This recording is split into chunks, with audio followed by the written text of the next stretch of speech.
supervisor misionero para toda el área de Europa. Es mi gozo dejarles con nosotros. Gracias. Dios nos siga bendiciendo, hermanos. Una vez más el saludo a nuestro presidente. Nos gozamos mucho de oír lo que Dios hizo. Saludo también a nuestro secretario, reverendo Jorge Álvarez, nuestro tesorero, reverendo Rodolfo González, y el resto de los directores, nuestro hermano Álvaro Garadito, nuestro hermano Humberto Henao, nuestro hermano Rubén Concepción, nuestro hermano Pargaro Figueroa. Gloria a Dios. Gente con la que Dios cuenta. Gente con la que Dios cuenta.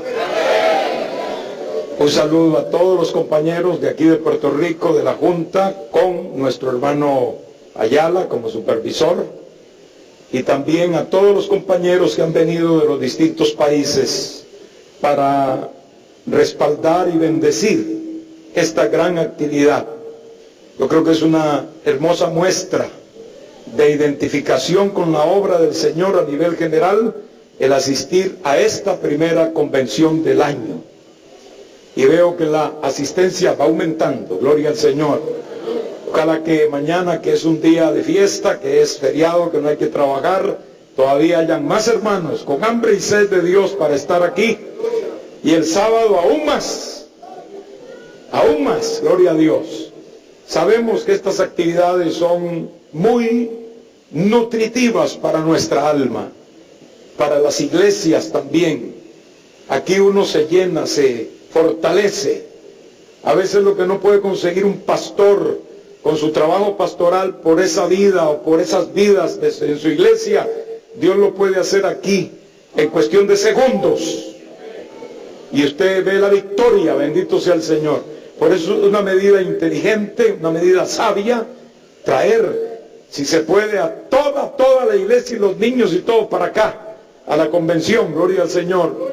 Porque algo hará el Señor con aquel que se acerca a Él. Bendito sea Cristo. Quisiera compartir la palabra de Dios. Les traigo también saludos desde Panamá. A todos los hermanos el saludo desde Panamá. Sea Dios glorificado. Vamos a ir al libro de Mateo, en el capítulo 11. Poquito menos de volumen porque se está yendo en bajo, en feedback. Gloria a Dios. Y cuando yo dé un grito aquí, un aleluya, entonces voy a dejar sordo a la gente. Alabanzas al Señor. Porque eso viene, hermano, y que uno no puede pararse aquí sin sentir la gloria de Dios en un momento dado. Que lo hace decir aleluya, que lo hace decir... No me bajen del todo tampoco, porque si no me dejan afónico. Vamos a ir a la palabra en Mateo 11, versículo 20 al 24 y después 27 al 30. En el nombre del Padre, del Hijo y del Espíritu Santo. Entonces comenzó a reconvenir a las ciudades en las cuales había hecho muchos de sus milagros, porque no se habían arrepentido, diciendo: ay de ti, Corazín, ay de ti, Betsaida, porque si en Tiro y en Sidón se hubieran hecho los milagros que se han hecho en vosotras, tiempo ha que se hubieran arrepentido en cilicio y en ceniza. Por tanto digo que en el día del juicio será más tolerable el castigo para Tiro y para Sidón que para vosotras. Y tú, Capernaum, que eres levantada hasta el cielo, hasta el Hades serás abatida. Porque si en Sodoma se hubieran hecho los milagros que han sido hechos en ti, habrían permanecido hasta el día de hoy. Por tanto digo que en el día del juicio será más tolerable el castigo para la tierra de Sodoma que para ti. Versículo 27 al 30. Todas las cosas me fueron entregadas por mi Padre, y nadie conoce al Hijo sino el Padre, ni al Padre conoce alguno sino el Hijo, y aquel a quien el Hijo lo quiera revelar. Venid a mí todos los que estáis trabajados y cargados, y yo os haré descansar. Llevad mi yugo sobre vosotros y aprended de mí, que soy manso y humilde de corazón, y hallaréis descanso para vuestras almas. Porque mi yugo es fácil y ligera mi carga. Padre eterno, te invocamos y te glorificamos en esta hora, Señor. Te damos gracias por tu infinita bondad, Padre, que nos tienes aquí, Señor, congregados como uno solo, Señor, en fiesta contigo, Padre, exaltando tu nombre, levantando tu nombre, Señor, muy en alto, para la gloria y la honra tuya, Jehová. Gracias, Señor, por tu bendita presencia en este lugar, Dios mío. Pedimos una vez más que te glorifiques, que nos ministres, Señor, que vayas allí por cada vida, Padre, y la toques profundamente, Dios mío, que puedas llevar, Padre, una experiencia a nuestras vidas, Señor, que nos llene, que nos satisfaga, que nos fortalezca, Padre, para salir de esta actividad, Señor, con nuevos deseos de servirte, con deseos de someternos más a tu voluntad, Señor, y de seguir adelante en esta tarea que tú nos has impuesto, Padre. En tus manos nos encomendamos en esta hora, Señor, esperando que tu nombre sea glorificado una vez más en medio de esta reunión, Señor. En el nombre de Jesús de Nazaret. Gracias, Padre. Amén, Señor. Amén, Jesús. Pueden sentarse, amados. Pero no guardemos la alabanza. Vamos a hablar hoy sobre fundamentos del reino de Dios. Este pasaje, junto con otros que hay en la Escritura, y a los que me voy a referir en esta noche, son pasajes que marcan hitos en el desarrollo del plan de Dios. Son como, digámoslo así, fronteras, como bisagras en esos propósitos que Dios lleva adelante, porque la obra de Dios no se ha detenido nunca. Desde el Edén hasta acá, Dios va en victoria. Y nosotros vamos en victoria con Dios. Sin embargo, a través del tiempo, nosotros encontramos que Dios se detiene para establecer un principio. Acá en estos pasajes estamos viéndolo, en el ministerio del Señor. Jesús está hablando a ciudades muy conocidas por Él. Está hablando a ciudades que Él las había visto desde su niñez, como Capernaum, como Betsaida, Corazín, que eran de Galilea, pertenecían a Galilea, cercanas a Nazaret, relativamente donde el Señor creció. Él nació en Belén de Judea, pero creció en Nazaret. Y el Señor sabía que esas ciudades habían sido testigos de grandes portentos divinos. De hecho, Capernaum fue el cuartel general del Señor. Ahí pasó el Señor la mayoría de su tiempo en el ministerio. Y allí hizo poderosos milagros. Llegó un momento en que el Señor se detuvo y marcó uno de esos hitos. Aquí en este pasaje. Cuando les dijo, reconviniéndoles, ay de ti, Corazín. Una de esas ciudades. Una ciudad judía. Una ciudad que pertenecía a las ovejas perdidas de la casa de Israel.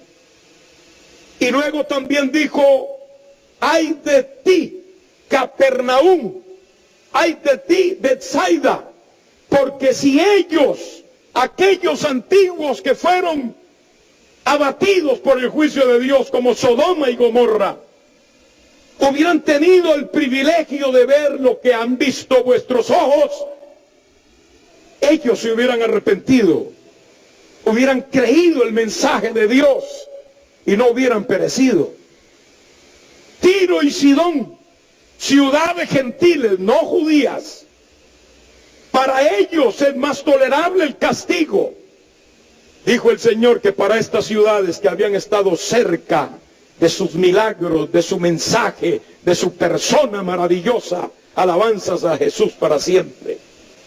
Y después de hablar el Señor a estas ciudades judías, como también lo hizo a Jerusalén en el capítulo 23 de este mismo libro, entrando el Señor la última vez que entró a la ciudad y la miró desde algún lugar de las colinas, cuando él iba llegando, miró a Jerusalén y dijo: Jerusalén, Jerusalén, que matas a los profetas y apedreas a los que te son enviados.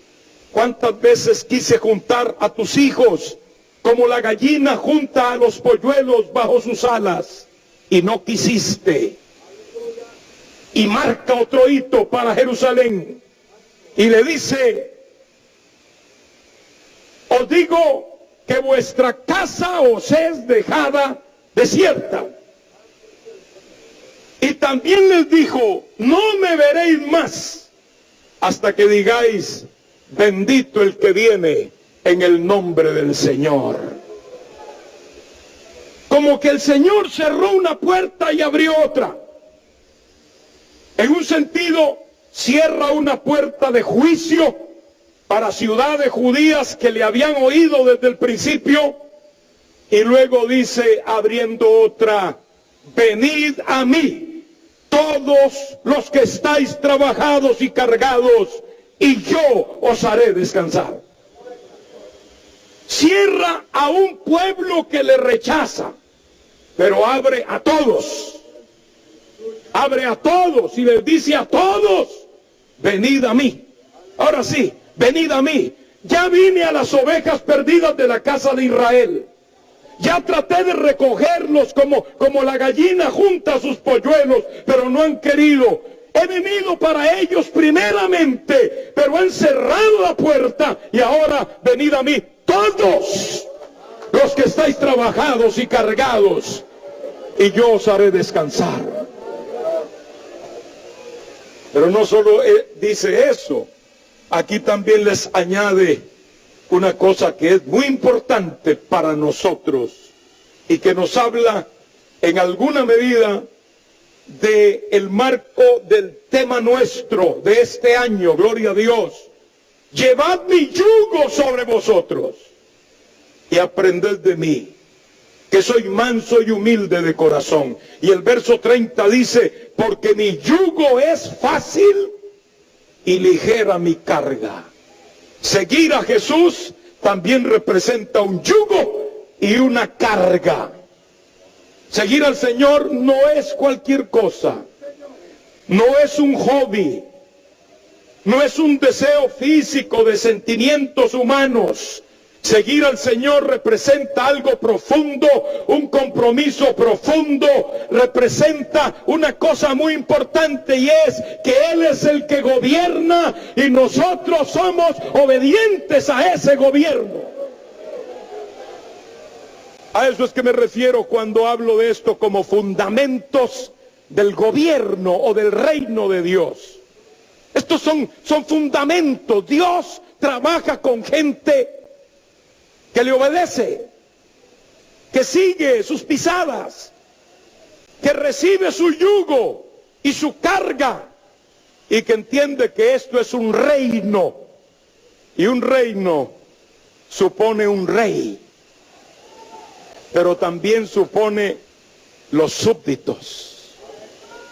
Hay un solo rey en este reino, el Rey de los cielos. Y los súbditos somos nosotros, su pueblo, somos nosotros. Si somos pueblo de ese reino, somos súbditos de Dios. No podemos verlo de otra manera. Y un súbdito es uno que está sometido, que está totalmente sujeto a la obediencia de ese rey, de ese gobierno. Y eso tiene que ser la iglesia de Cristo, sin perderlo de vista ni un instante. Aquí no somos nosotros como el reino de Inglaterra, con todo respeto. Los mismos ingleses tienen ese dicho: El rey reina, pero no gobierna. El rey reina, pero no gobierna. Sí, el rey, o en este caso la reina, está ahí, todo su protocolo, sus carrozas, su estatus, su pompa, etcétera. Pero cuando se refiere a gobernar, ella no tiene nada que hacer. Para eso está la Cámara de los Comunes y de los Lores y el primer ministro. Entonces dicen siempre, el rey reina, pero no gobierna. Nosotros no. Nosotros no somos ni parecidos a Inglaterra. Nosotros en este reino sabemos que Él reina. Y no para decirlo protocolarmente. No, no es para decirlo protocolarmente. Es para saber que Él es el que nos manda. Que Él es el que dice lo que hay que hacer y lo que no hay que hacer, por dónde hay que ir y por dónde no hay que ir. Él es el que da las direcciones, las directivas y el que ofrece las pautas a seguir. Y nosotros solo podemos decir, cuando Él dice sí, sí Señor, y cuando Él dice no, no Señor. No hay palabra media. Puede levantar su mano y dar gloria a Dios. La historia del pueblo de Dios arranca desde muchos años hace. Capítulo 12 de Génesis nos registra el principio del pueblo de Dios. Cuando el Señor llamó a un hombre, Abraham, y le dio una comisión: vete de tu tierra y de tu parentela a la tierra que yo te mostraré. Ni siquiera le dijo cuál tierra, que yo te mostraré. Todavía era mayor el reto a la fe de Abraham. El hombre rapidito alista sus maletas y sale. ¿A dónde vas, Abraham? Yo no sé. ¿Estás loco? ¿Cómo no vas a saber dónde vas? Bueno, yo no sé. Yo lo que sé es que él me dijo, sal de tu tierra y de tu parentela, y aquí voy para afuera. Voy para afuera de mi tierra y voy para afuera de mi parentela. Lo demás lo sabré en el camino. Esa es sujeción. Ese es el principio de la obediencia del pueblo que sigue a Dios. Bendito sea el nombre del Señor. Y entonces Dios le hace una promesa doble. Por allá le dice, haré de ti una gran nación, y te bendeciré. Y en ti serán benditas todas las familias de la tierra. Allí está el germen del pueblo de Dios. Es como si Dios le estuviera diciendo a Abraham, de ti yo voy a formarme un pueblo. De tu simiente, un pueblo representado por la arena del mar, el pueblo de Israel según la carne. Y un pueblo como las estrellas del cielo, un pueblo espiritual. Allí está la iglesia de Jesucristo. Bendito sea el Señor. Claro, Abraham sabemos que no tenía hijos. El Señor le dijo, te voy a dar un hijo. Pero cumplió eso 25 años después. Por eso no se apure con el Señor, hermano. Llévela con calma. Porque a veces somos muy apurados. Hay gente que cree que Dios le hablaba todos los días a Abraham. No, hermano, eso eran años y muchos años. 25 años después Dios le dio a Isaac. Pero cuando Isaac era un joven, un adolescente, se lo pide y le dice, sacrifícamelo. Mire, si Abraham no tenía mucha esperanza cuando engendró a Isaac, imagínense cómo estaría el nivel de esperanza como 12 o 13 años después de nacer Isaac, cuando él ya tenía 112 o 115 años. Pero él dice, bueno, si Dios me lo pide, aquí voy, y fue, y espiritualmente lo sacrificó. Qué lindo es la obediencia, ¿verdad, hermano? Es linda aunque duele, porque Abraham tuvo que haber sentido esto profundamente. Pero Dios se lo impidió. Todos sabemos que Dios no permitió que él lo sacrificara. Y fue allí donde Dios hizo un juramento. Abraham, registrado en el capítulo 22 del libro, Gloria al Señor, que era una confirmación de la anterior, pero ahora lo hizo Dios. Oigan bien esto, jurando por él mismo. Antes se lo había prometido. Ahora Dios avanza más en su compromiso con Abraham. Y se compromete con un juramento por él mismo. Dice la Biblia que no teniendo otro mayor por quien jurar, pues bueno, juró por sí mismo. Y en ese juramento le reitera estas promesas, gloria a Dios. De cierto te bendeciré y te multiplicaré tu descendencia como las estrellas de los cielos y como la arena que está a la orilla del mar. En tu simiente serán benditas todas las familias de la tierra, por cuanto obedeciste mi voz. Quiere decir que Dios premia y considera ampliamente la obediencia, gloria al Señor.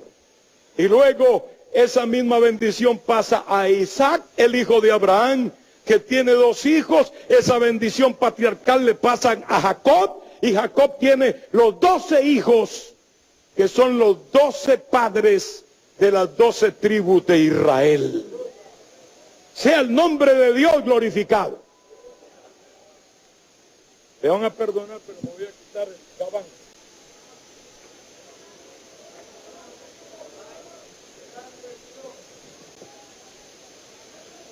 Cristo vive. Y allí tenemos ya una familia grande. Por causa de la escasez de comida en Canaán, acordémonos bien de la escritura, Jacob desciende a Egipto. Allí estaba José y todo eso lo entendemos. Fue un plan de Dios.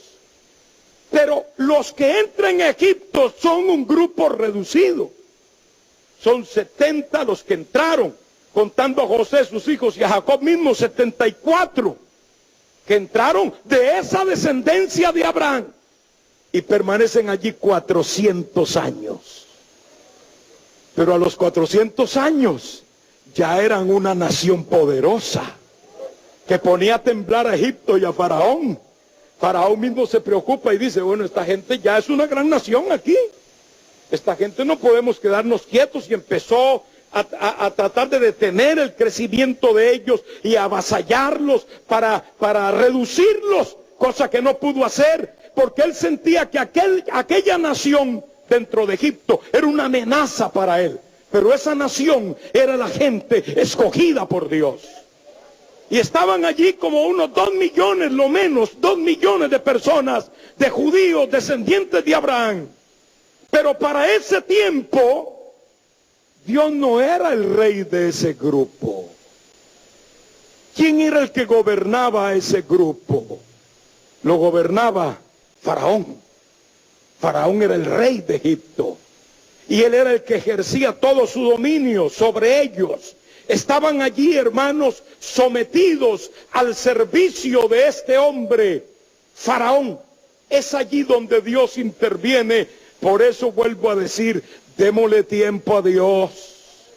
Puerto Rico, démosle tiempo al Señor.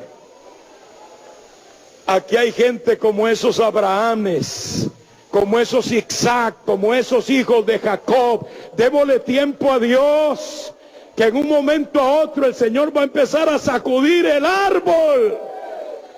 Y vamos a ver la obra de Dios abundar más y más y más y más. Y la gloria de Dios va a ser mayor, esa gloria postrera, que la primera. Levante su mano y dale gloria a Dios. 400 años y Dios lleva a Moisés. Y todos sabemos esa gloriosa historia. Sacó a Israel de Egipto por mandato de Dios. Dios empezaba a tomar ya el control. Allá frente al monte Sinaí, el Señor los constituye como nación. Les da las leyes que los iban a gobernar. Les dice, ustedes van a ser mi especial tesoro. Si me obedecen y me siguen, ustedes van a ser mi pueblo y yo voy a ser vuestro Dios. Oh, gloria al que vive. Y ellos le dijeron a Moisés, vamos a obedecer, vamos a hacer lo que Dios diga. Claro que sí, y son constituidos. como pueblo de Dios, con sus leyes definidas para seguir las direcciones que el Rey de Reyes les iba a imponer. Sea el nombre de Dios glorificado. Ellos en 2 años pudieron haber entrado a la tierra prometida, porque a los 2 años fue que llegaron a las fronteras de Canaán. Sabemos lo que sucedió allí. Fracasaron por su incredulidad. Fracasó el pueblo, pero no fracasó Dios. Tal vez la obra se atrasó un poquito, eso puede suceder. Por lo menos 40 años se atrasó la obra, porque Dios quería meterlos en el 2.º año allá a Canaán, que era la tierra prometida. Se atrasó un poquito, pero no hay problema. Dios los hizo deambular por el desierto y se murieron todos los incrédulos, porque Dios con incrédulos no va a trabajar. Alguien dice, no, Dios va a tener misericordia de mí como yo sea. No. Estamos hablando aquí de hitos que Dios marca. Piensa en Corazín, piensa en Betsaida, piensa en Capernaum, piensa en el mismo pueblo de Israel. Capítulo 11 de Romanos, donde Dios dice, mira tú la bondad y la severidad de Dios. A nosotros, la severidad para con Israel, que siendo olivo genuino, original, sus ramas fueron desgajadas. Mira la severidad de Dios y la bondad también. La bondad para contigo, que no siendo olivo de verdad, sino un olivo de rastrojo por allá, silvestre, que crece sin cuido, sin cultivo. Si hay agua está ahí, si no hay agua también, y si hay sol también, y si no hay sol de la misma manera, y nadie lo poda, nadie. Eso éramos nosotros, un olivo silvestre echado a perder, que nadie lo buscaba y que su fruto no sirve para nada. A ese olivo silvestre agarró el Señor y lo plantó en el buen olivo.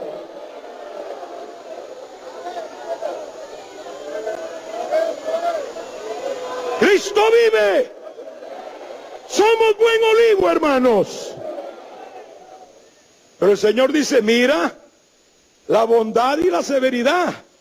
Severidad para con los que cayeron, bondad para contigo, si es que permaneces en esa bondad. Porque si no, tú también serás cortado. Oh, hermanos, conocemos a un Dios que corta. Israel, la primera disciplina en este sentido del rey sobre él fue 40 años dando vueltas. Se murieron los incrédulos y entró la nueva generación, esta vez al mando de Josué, que hizo 7 campañas militares confiando y dirigido por Dios, y llegó a conquistar la tierra de Canaán y la repartió al pueblo de Israel. Ahora el pueblo no solo era un pueblo, era una nación con un territorio. Pero ¿quién es el que los había llevado ahí? ¿Quién es el que los había constituido? El que los gobernaba, el que los mandaba. Y en todo el tiempo de Josué hubo sujeción, hubo sometimiento. Escaramuzas del enemigo, pero iban siendo superadas por el liderazgo que Dios iba levantando en el tiempo de Josué y después de él con los jueces, gloria a Dios. De alguna manera Dios iba aglutinando a ese pueblo, reteniéndolo y enseñándole, y al mismo tiempo haciendo avanzar su propósito. Sea el nombre de Dios glorificado. Murió Josué, y ya a la muerte de Josué había un deterioro de distinto carácter. Alabado sea el nombre del Señor. Había un deterioro espiritual, había un deterioro moral, sucedían cosas muy raras, muy feas, y hasta en el ambiente y ámbito político también el pueblo iba fracasando. Esa era su forma. Los jueces nos registran una serie de subidas y bajadas en el pueblo de Israel, y al final ese deterioro terrible de apatía. Los últimos capítulos de Jueces, a partir del capítulo 17, versículo 6, añaden al libro un estribillo epitáfico, espiritualmente hablando, muy sombrío, muy triste. Lo menciona el capítulo 17, el capítulo 18, el capítulo 19 y el capítulo 21, el último. Y el último versículo de ese capítulo 21. En aquellos días no había rey en Israel, y cada uno hacía lo que bien le parecía. En buen castizo, cada uno hacía lo que bien le daba la gana.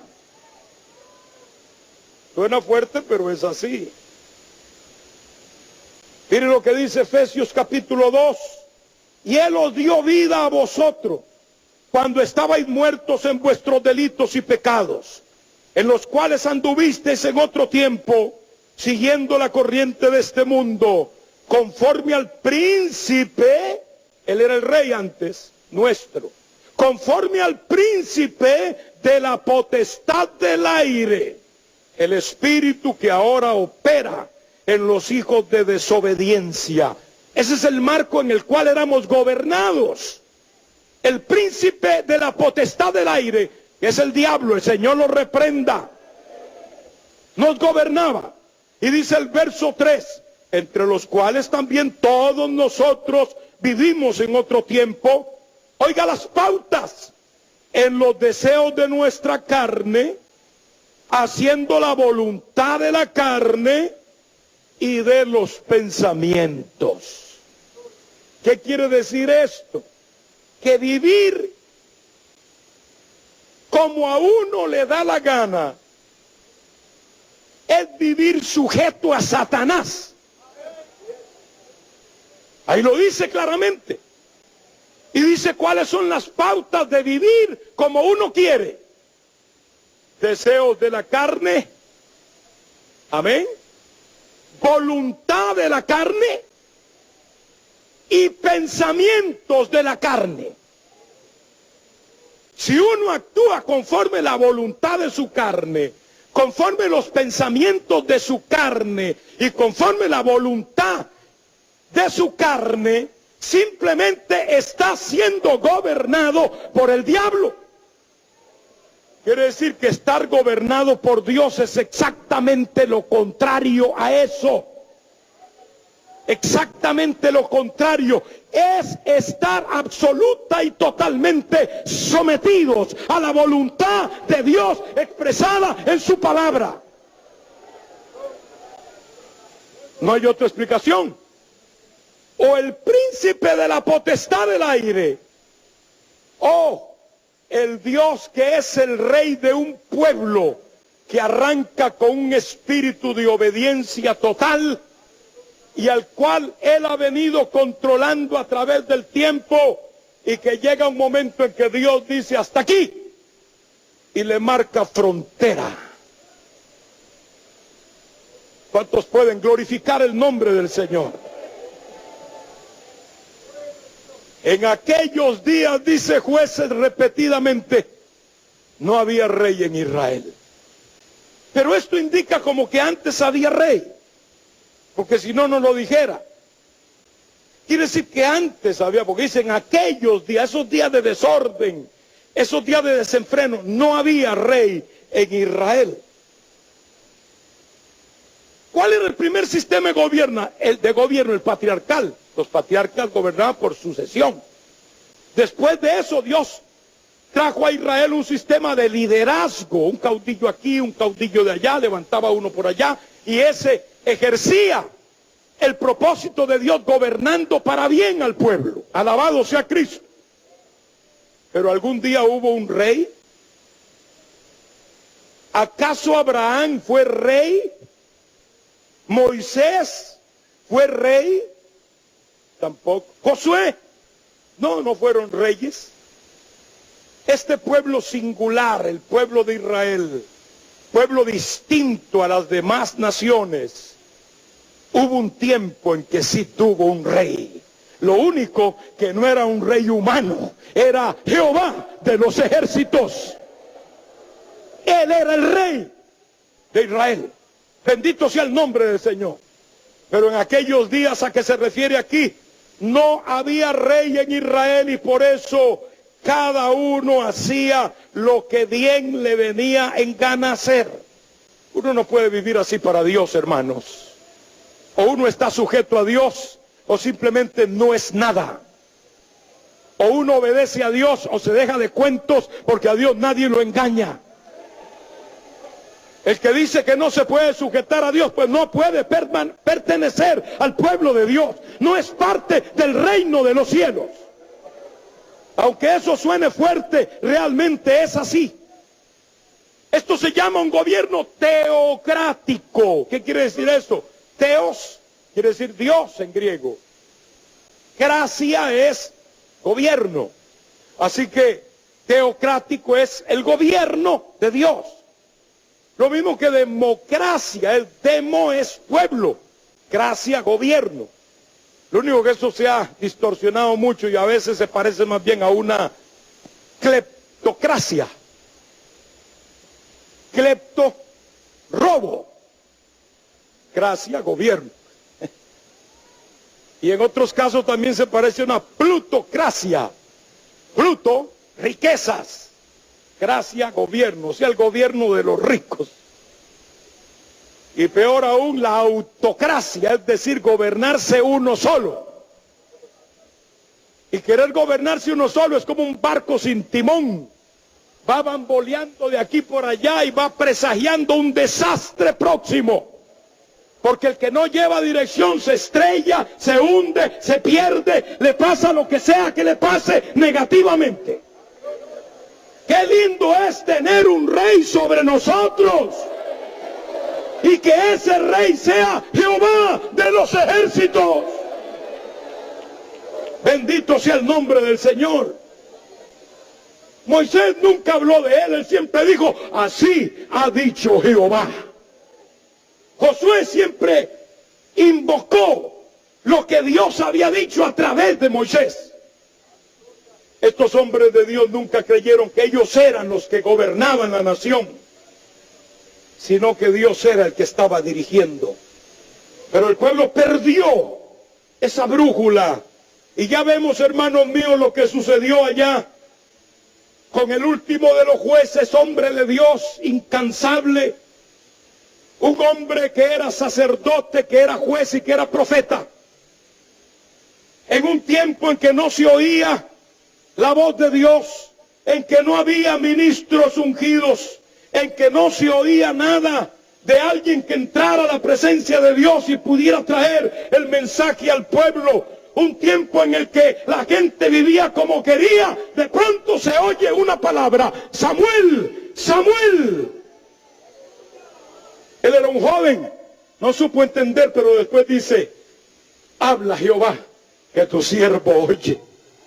Dios lo levantó, hermanos. El gobierno de Samuel fue uno de los gobiernos más limpios del pueblo de Israel. Pero no era él el que gobernaba. Él lo que trató fue de sacar al pueblo de ese vivir como quieran y tratarlo de llevarlo a la voluntad de Dios, a vivir como Dios quería. Y siempre aconsejó, siempre juzgó, siempre llevó una palabra de bendición. Y fue un instrumento para ganar grandes victorias para el pueblo de Israel. Bendito sea el Señor. Pero después, al pasar el tiempo, entra el problema ahora. Y el Consejo General de Ancianos de Israel se reúnen y se preguntan: ¿no nos habremos cansado ya de que esto de que así dice Jehová? Tanto que así dice Jehová ya nos aburre. Uno dijo: sí, yo fui allá a Siria y vi una cosa que me gustó muchísimo. Y el otro dice: yo fui a Moab y estuve allí un día del rey, y eso fue lindísimo. Eso fue tremendo, espectacular.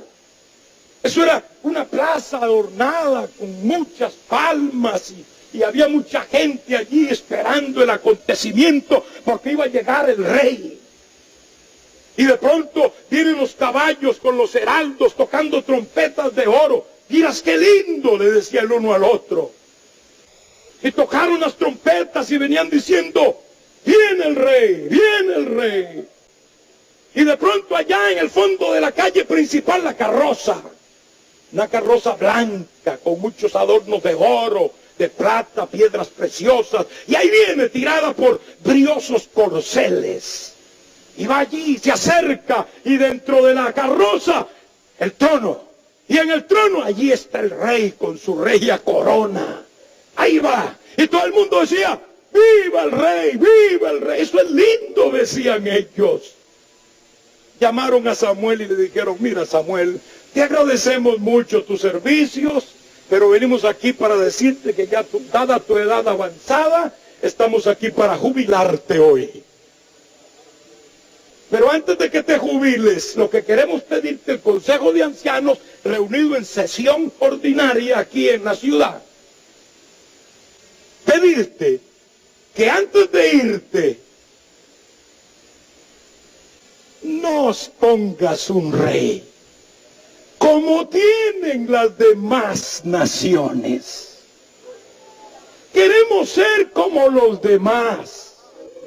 Queremos ser como las demás naciones. Esto le dolió tanto a Samuel, hermanos. A este hombre sensible le dolió tanto, hermanos, que se fue triste, melancólico y también disgustado, pensando cómo es posible que estén pidiendo esto. ¿Cómo se les ocurre pedir un rey como tienen esas naciones paganas? ¿Qué es lo que les gusta de esos reyes y de esas naciones? ¡Qué triste esto! Y Dios le habla y le dice, Samuel, no hay problema, no te preocupes tú, no te han desechado a ti, me han desechado a mí, para que no reine sobre ellos. A mí me han desechado, me han puesto a un lado, dijo Dios. Me han dicho, no quiero que gobiernes sobre nosotros. Ponnos un rey. Y es cuando entonces Dios le dice a Samuel, ponles un rey. A ver cómo ellos quieren un rey. Pónselos. Adviértelos, pero ponles el rey. Hermano, no hay que equivocarse a veces cuando la gente hace las cosas y como que Dios no interviene. Y como que Dios no interviene, hay que tener cuidado. Hay uno que se apartó del Señor y me dijo, no, pero yo me aparté y no me ha pasado nada. Y le dije, peor contigo, mijito. Porque entonces no eras ni hijo. Ojalá Dios abriera el látigo y te diera 4 chilillazos en la espalda. Pero si no lo ha hecho, ten tristeza por eso. A veces Dios da como agua, como cuerda. Pero no hay que malinterpretar eso. La paciencia de Dios es muy grande, hermanos. Pero tiene fronteras. Tiene hitos que la limitan por él mismo impuesto. Gloria a Dios. Amén. Amén. Y ya ustedes saben qué pasó con Saúl. Sí, era hermosísimo. Un hombrón así enorme, el más grande de todo Israel, un guerrero nato, un hombre que tenía madera de rey. Le fue bien los primeros 2 años, ya al segundo año se le fueron los pies, por no decir otra cosa. Jonatán obtuvo una gran victoria y él lo que quería era que el pueblo lo alabara a él. Cuando la gente empieza a querer la alabanza y el aplauso de las personas, allí ya está cayendo. A nosotros no nos debe importar mucho esto de aplausos o no aplausos. Nosotros estamos comprometidos con el Rey de Reyes.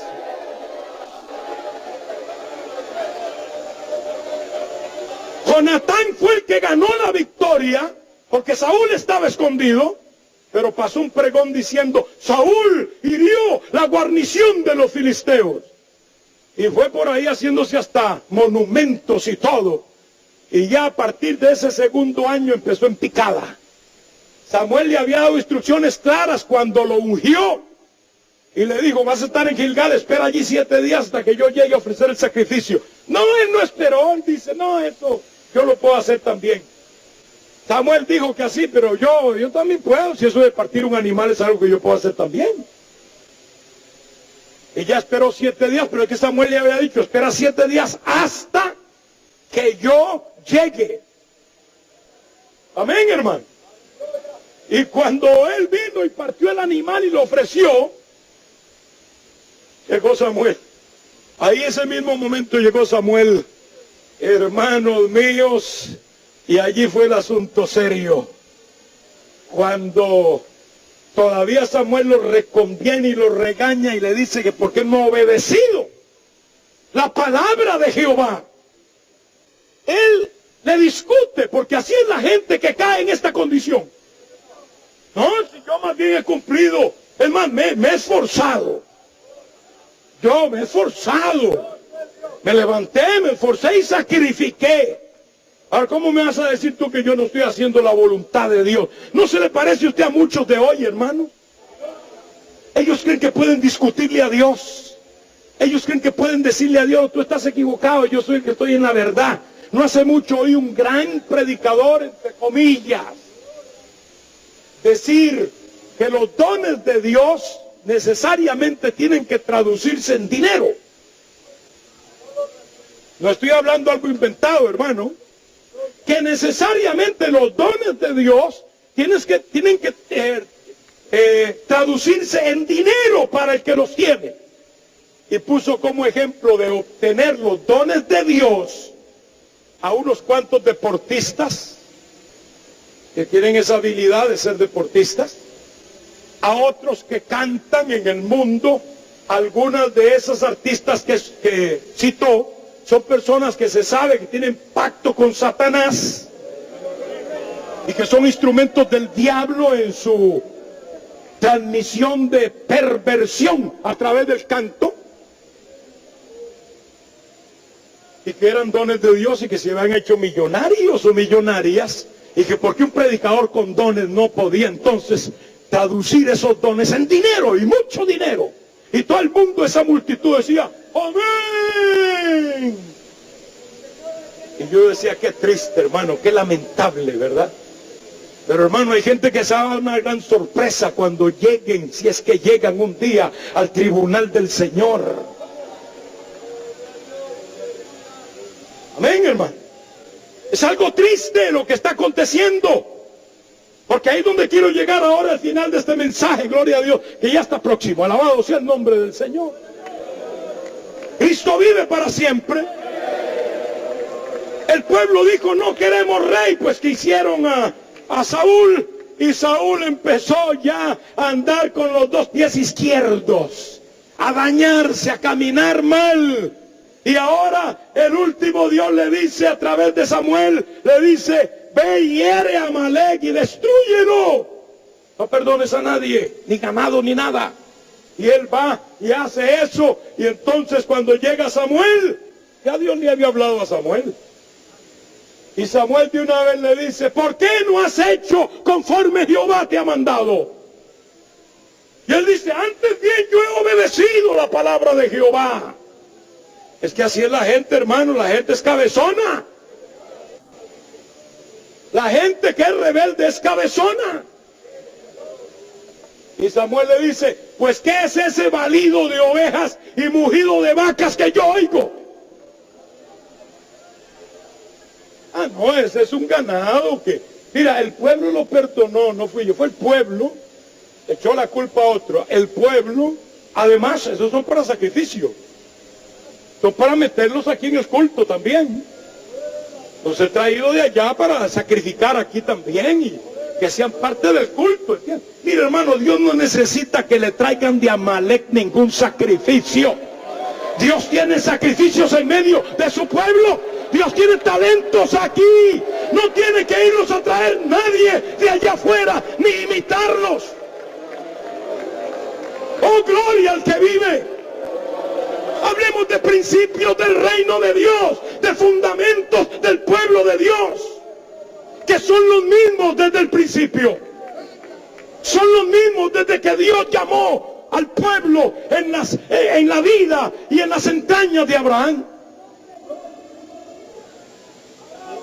Dios le dijo, no, a través de Samuel, tú estás listo, locamente has hecho. Y ahora Dios hubiera hecho algo contigo, pero ya no lo va a hacer. Dios se ha buscado a uno mejor que tú. Porque Dios siempre tiene su gente.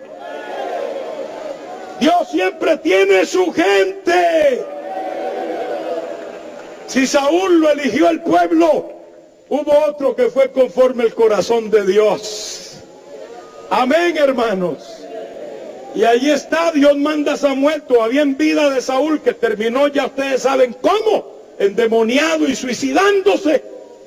Pero antes de eso, Dios llamó a Samuel y le dijo, vete a casa de Isaí, a la aldea por allá, a ese campito de Belén, a esa casa de campesinos. Allí me vas a ungir al próximo príncipe de Israel.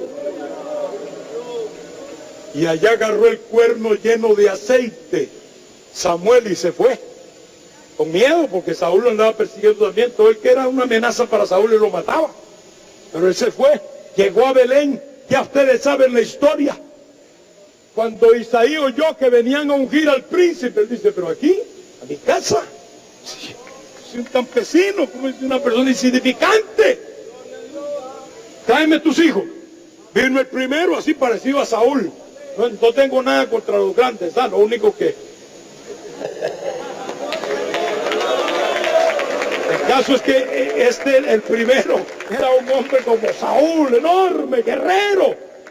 Y al mismo Samuel lo impresionó, que agarró el cuerno y ya venía para encima. Y Dios lo tuvo que frenar y decirle, un momento, ¿a dónde vas? Ese no es. El hombre mira lo que está delante de sus ojos, pero Jehová mira el corazón. Uno por uno pasaron los 7. Y ya Samuel preocupado. Yo no puedo haberme equivocado, Dios me mandó para acá. No hay ninguno más aquí. ¿No tienes otro hijo?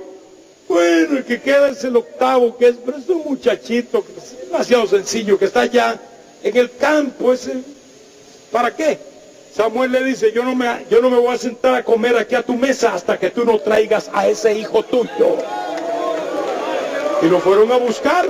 Tenía a David todo despeinado, seguramente, no muy bien presentado, allí como un pastorcito de ovejas del campo. Pero cuando entró de una vez, vino palabra de Dios a Samuel, que le dijo, levántate y úngelo, porque ese es el príncipe de mi pueblo Israel. Y allí está el hombre ungido. ¡Oh, gloria a Dios! Un hombre conforme al corazón de Dios. ¿Sabe por qué, hermano? Principalmente David era conforme al corazón de Dios, a pesar de sus caídas. Pero ¿saben por qué era conforme al corazón de Dios? Porque David como rey nunca se sintió como verdadero rey de Israel. Toda su vida, hermano, él sintió que el verdadero rey de Israel era Jehová. Aquel coro que dice, ¿quién es el rey? ¿Quién es el rey? ¿Quién es el rey de Israel? ¿Quién es el rey? ¿Quién es el rey? ¿Quién es el rey de Israel? Jehová. Amén. Jehová, el fuerte en la batalla. Jehová, el fuerte y poderoso. Él es el rey, sí, Él es el rey, sí, Él es el rey de Israel. Ese era David cantando. Siempre habló, lean los salmos y verán. Él siempre dijo, el rey de toda la tierra, el Jehová, aleluya, el Jehová, Él es el rey verdadero. Reconoció a Dios como rey de Israel. Siempre dijo que Dios era el rey. Aquella vez cuando iban trasladando el arca, ¿se acuerdan de ese pasaje? El arca allí que era símbolo de la presencia de Dios. Y cuando él vio esa arca, él seguramente vestido con todas sus ropas reales, y ya le estorbaban, que se quitó la corona, se quitó la túnica, botó el báculo, agarró un pedazo de tela de lino y se lo puso encima y empezó a danzar y a brincar en la presencia de Dios. ¿Sabe por qué? Porque él pensó, ¿qué estoy haciendo yo aquí como rey? Si está pasando aquí aquello que representa la majestad y la soberanía de Dios. Bendito sea el nombre del Señor. Cristo vive. Cristo vive. Y por esa actitud, hermanos, gloria a Dios, es que Dios le habla a David. Hice pacto con mi escogido, dice el Salmo 89. Juré a David mi siervo, diciendo, para siempre confirmaré tu descendencia y edificaré tu trono por todas las generaciones. Y le dice, levántate y te levantaré descendencia después de ti, a uno de tus hijos, y afirmaré su reino, y yo confirmaré su trono eternamente. Alabado sea Dios. Otro juramento, Dios le juró a Abraham una descendencia, y que su descendencia será de bendición a toda la familia de la tierra. Y Dios le juró a David otro juramento: tu trono va a ser eterno, y yo voy a levantar un hijo de ti, voy a levantar un hijo que será un rey eterno. ¿Cómo no iba a brincar David, hermano? ¿Cómo no se iba a gozar David? David era un hombre de fe que captaba estas verdades que Dios le dio, y Dios cumplió esa palabra. Porque precisamente como 1000 años después de esto, nació en Belén de Judea Jesús de Nazaret. Jesús de Nazaret. Los ángeles lo anunciaron y lo proclamaron, hermanos. Y le dijeron a los pastores, serán nuevas de gran gozo que os ha nacido hoy en la ciudad de David un Salvador, que es Cristo el Señor. Cristo el Señor. Y Él va a llevar el trono. Sobre Él será el principado. Gloria a Dios. Los magos de Oriente vinieron y dijeron, ¿dónde está el rey de los judíos que ha nacido? Porque su estrella hemos visto en el Oriente y venimos a adorarle. Rey. Cristo es rey. Él es el hijo de David. Jesús, hijo de David. ¿Sabe cómo empieza el Nuevo Testamento? Mateo 1:1. Alabado sea el nombre del Señor. Empieza diciendo, Jesucristo, hijo, libro de la genealogía de Jesucristo, hijo de David, hijo de Abraham. Aquellos dos a quien Dios les juró acerca de su descendencia. ¿Se dan cuenta que el diablo, por más que quiera, no va a poder? Puerto Rico, hay promesa de Dios para ustedes. Esa gente fiel y sencilla, que sabe depender de Dios y que conoce que Dios habla hoy también. Entienda, Puerto Rico, un poco abatida, un poco entristecida, ha sido golpeada, pero vendrán tiempos de refrigerio, de bendición, de altura. Mayor será la gloria postrera. Mayor será la gloria. Aleluya. Aleluya. Cristo vive. Cristo es el Señor.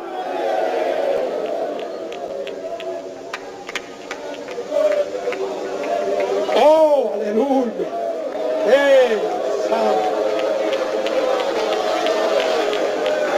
Jesus. Oh, gloria.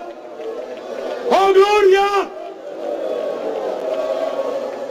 Santo es el Señor.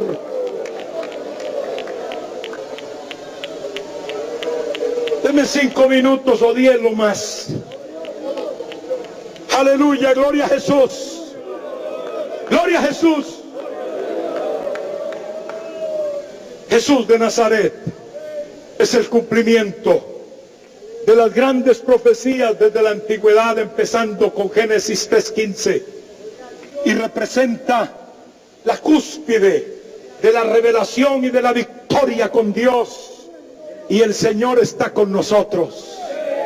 Venid a mí todos, ya no judíos, ya no tenían que ser solo judíos, todos los trabajados y cargados, y yo os haré descansar. Ese es nuestro Rey. A Él es que hemos ido, gloria a Dios. Pero era una última oportunidad para Israel. Jesús de Nazaret anduvo haciendo bienes y sanando a todos los oprimidos por el diablo y presentando un mensaje claro: arrepentíos, porque el reino de los cielos se ha acercado. Un reino con el Rey se ha acercado. Otra vez dijo: el reino de Dios ya está con vosotros. Porque Él estaba ahí, hermano, gloria a Dios. Él estaba ahí. Y Él es el Rey del reino. Pero el pueblo no se dio por entendido. El pueblo no captó ese propósito de Dios. Y llegó el momento en que, como en los días de Samuel, el profeta, también dijeron: no queremos que éste reine sobre nosotros. A vuestro rey os he de crucificar, dijo Pilato. Ellos dijeron: ¿qué rey? Nosotros no tenemos otro rey, que es el César. ¿Qué haré con este que dice que es el rey de los judíos? Crucifícale. No queremos que Él gobierne sobre nosotros. ¿Entendió mejor Pilato? Porque Pilato, cuando le preguntó: ¿eres tú rey? El Señor le dijo: tú lo dices. Tú lo dices, esa es una palabra fuerte. Pero ya cuando la conversación vino y Jesús dice: mi reino no es de este mundo, ya Él dice: bueno, ya este viene con cosas de por allá arriba. Y después le digo: todo el que me oye, pues, como que el que lo oye es porque quiere conocer la verdad. Pues no quiso conocerla, se fue a entender otra cosa, cuando el Señor pudo haberle explicado cuál era la verdad. No quiso. Ya no era de su interés, pero por lo menos preguntó y no se espantó cuando el Señor le dijo: bueno, tú dices que soy rey, yo para eso he venido, para eso he nacido. Sea el nombre de Dios bendecido. Pero Israel no lo quiso. Israel dijo: a la cruz. Y por eso es que el Señor marcó hitos y todavía están pagando las consecuencias.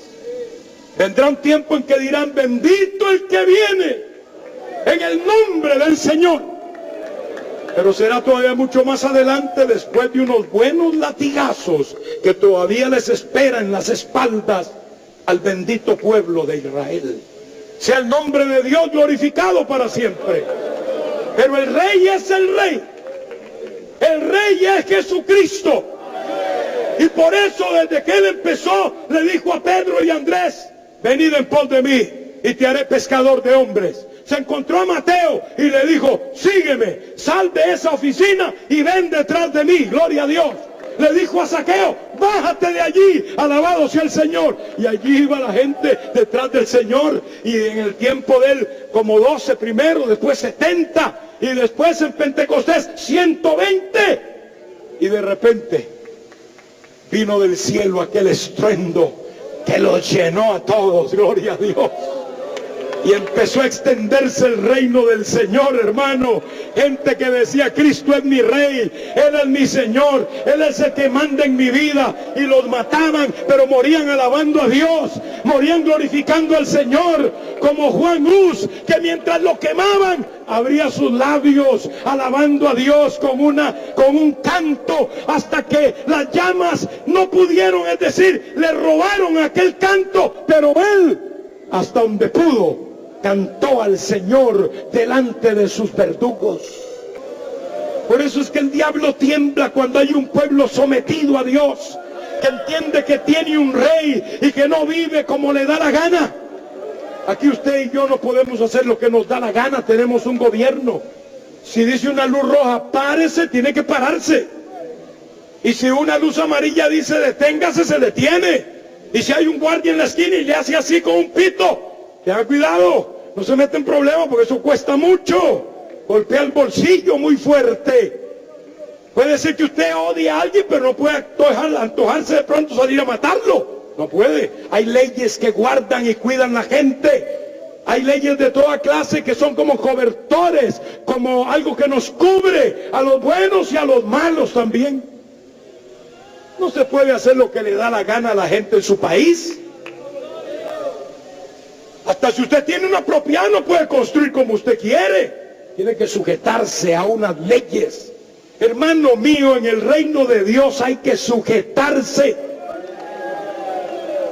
Entendamos que ese reino se acercó a nosotros y que tenemos un rey que dice lo que tenemos que hacer. Si leemos el mensaje paulino, encontramos que es un mensaje exhortativo más que cualquier otra cosa, que le dice a la gente: tienen que obedecer aquí, tienen que hacer así, tienen que recoger la ofrenda así, tienen que ir a la iglesia así, el culto se hace de esta y de esta y de esta manera, aquel que está mal me lo echan y se lo entregan al diablo. Todo eso pasó. Todo eso pasó. Un mensaje altamente exhortativo, igual el de Santiago, que le dice: si tú dices que tienes fe pero no haces nada en relación a una vida verdaderamente consecuente con esa fe, tu fe no sirve de nada. ¡Qué fuerte! Y Pedro no nos dice: cuídense, que vuestro adversario anda como ahí alrededor, como león rugiente, viendo a ver a quién se come. Un mensaje exhortativo. Juan también, Judas dice: peleen ardientemente por esta fe que ha sido entregada a ustedes, gloria a Dios. Y denuncia un montón de farsantes que se habían levantado, entre ellos un montón de falsos apóstoles. Los denuncia en forma muy fuerte, gloria a Dios. Y si vamos a Apocalipsis, que es con lo que quiero ir concluyendo, para que no se me pongan nerviosos, y leemos el mensaje a las 7 iglesias. A las 7 iglesias. Que la interpretación es que cada iglesia representa una época de la iglesia. Empezando con Éfeso, que es representativo de la época primitiva, hasta la Odisea, que es representativa de la iglesia apóstata. Si vamos a examinar los mensajes, casi todos tienen exhortación. A Éfeso el Señor le dice: tú has trabajado mucho y todo eso, pero has perdido tu primer amor. Arrepiéntete, porque si no, te corto. Te quito el candelero de su lugar. La cosa no era jugando. Amén, hermano. A Pérgamo lo acusa por su doctrina. Tienes allí una doctrina de Balaán y tienes una doctrina de Nicolaitas que yo aborrezco. A Pérgamo se lo dice. Hoy día también hay doctrinas baalámicas y nicolaitas en la iglesia. Esa de Nicolaitas es más que todo política. Cuidado con la política en medio de la iglesia. Eso ensucia la obra de Dios. Como quiera que se vea, es una afrenta a la obra de Dios. En la política se mueve una verdadera gusanera moral y espiritual y de toda clase. Ahí no puede estar las manos de quienes sirven y alaban a Dios, aparte de lo que tienen que cumplir y ya. Puede levantar la mano y dar gloria a Dios, hermano.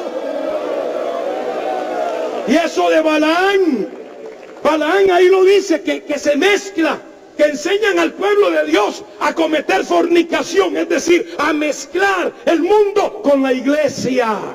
El mundo es el mundo, allá es el reino de Satanás, el Señor lo reprenda. Pero acá es el reino de Dios, donde Dios dice cómo tenemos que vivir, cómo tenemos que vestir, cómo tiene que ser nuestro porte, cómo tenemos que hablar, cómo tenemos que hacer la obra de Dios. Aquí Dios manda. Si usted lo quiere, dale un gloria a Dios. Luego nos vamos por Esmirna, le hablan de persecución. Luego nos vamos por Tiatira. Allí se le habla de su doctrina también. La doctrina de Jezabel metida en la iglesia. Ay, hermano, pero qué dura es esa palabra. Pues está ahí. Algunos nos dicen duros a nosotros porque Porque hablamos la palabra, hermano. Estamos diciendo que ese mensaje raquítico que cree o que propugna que el cristiano tiene que ser el más rico del pueblo es una ofensa al espíritu del cristiano verdadero. Amén, hermano. No negamos que Dios bendiga, no estamos aquí propugnando la miseria tampoco. Pero eso no es el mensaje del evangelio, querido hermano, querido compañero predicador. Porque una cosa llama a otra peor, como este que les mencioné, que dice que los dones de Dios, refiriéndose a los dones del Espíritu y del ministerio, tienen que producir dinero, y mucho dinero. Y la gente allá decía, amén. Señor, reprenda también, hermano, esa falsedad. Ninguno debe seguir a aquel que se desvía. La gente debe ser sensata y entender que Dios nos ha dado una palabra para entenderla y para hacer la voluntad de Dios, como Él dice. Ahí dice doctrina de Balán, doctrina de Nicolaitas, doctrina de Jezabel. A Sardis le dice, sé vigilante y retén lo que tienes, para que ninguno robe o tome tu corona. Sé vigilante. Y luego a Filadelfia, que es la iglesia que sube, a esa iglesia que es la que sube, la iglesia del arrebatamiento, le dice, he aquí, yo vengo pronto, retén lo que tienes. Aleluya, gloria a Dios. Pero a la Odisea, esa es la iglesia apóstata, la que abunda hoy en día. La que abunda hoy en día. Hace poco oí a un famoso predicador también decir que él pertenece a una generación de creyentes castrados, porque siempre le decían que Cristo viene y que Cristo viene, y que él siempre creyó eso y no tomó algunas precauciones en la vida, y que entonces Cristo no vino y no ha venido, y que según él hay que olvidarse de eso. Y uno dice, Dios mío, ¿cómo habrá gente espiritual que oiga esto aceptándolo? Predicadores importantes en nuestro medio ambiente lo están diciendo, que ya no hay que esperar a Cristo, que eso es una cuestión que daña la mentalidad, especialmente de nuestros jóvenes, que por eso no se preparan, que por eso no estudian y no se proyectan. ¿Cuándo se ha dicho que por esperar a Cristo uno no debe prepararse? Espera a Cristo con todo tu corazón y sigue estudiando y sigue preparándote y sigue ahorrando y haciendo las cosas que tienes que hacer. No te lo tiene que impedir, pero no le creas al diablo que tú estás perdiendo el tiempo por pensar y creer que Cristo viene, porque fue Cristo el que dijo que había que esperarlo. Es Cristo el que lo dijo, hermanos. Bendito sea el nombre de Dios.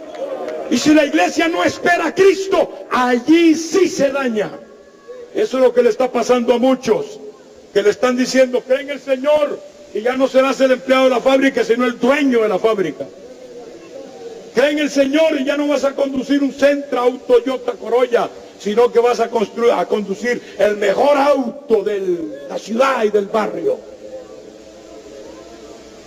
Y más de un incauto lo cree. Cree en el Señor y ya no vas a vivir en esa casita sencilla donde estás bien, pero vas a tener una que sea una mansión. Esa es la esperanza que se vende hoy en mucha gente que predica desde los púlpitos laodiceicos de la Odisea.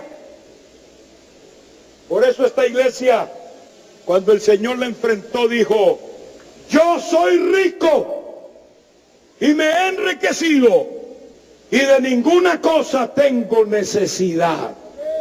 ¿Sabe qué le dice el Señor? El rey de este reino que se llama la iglesia, el que manda aquí en este pueblo, le dice, y no sabes que eres un desventurado, miserable, pobre, ciego y desnudo.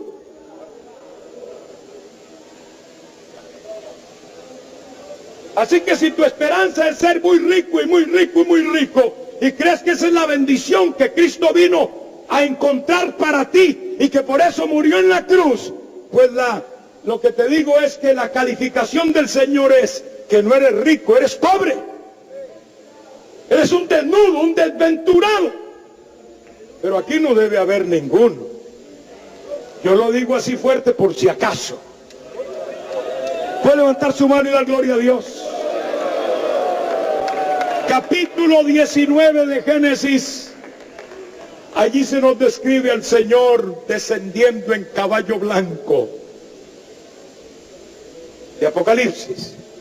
De Apocalipsis. Ya ese. Allí se describe al Señor descendiendo en un caballo blanco. Y se dice el nombre, el Verbo de Dios. Y se dice que con él vienen multitud de ángeles, millones y millones, como dice la Escritura. Y dice que en su muslo tiene escrito un nombre. Mire, imagínese, en este muslo, Rey de Reyes, y en este otro, Señor de Señores. Ese es el Cristo que está aquí. Ese es el que adoramos nosotros.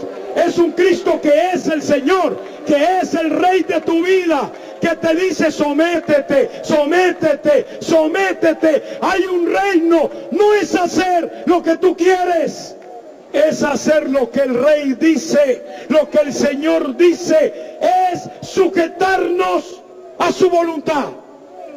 Levante sus manos e invoque al Señor.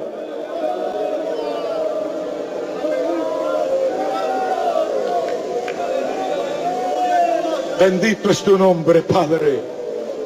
Bendito es tu nombre, Jesús. Oh, mi alma te alaba, Señor. Mi alma te alaba. Mi alma te alaba, Padre. Mi alma te alaba, Señor. Puedes pasar al altar.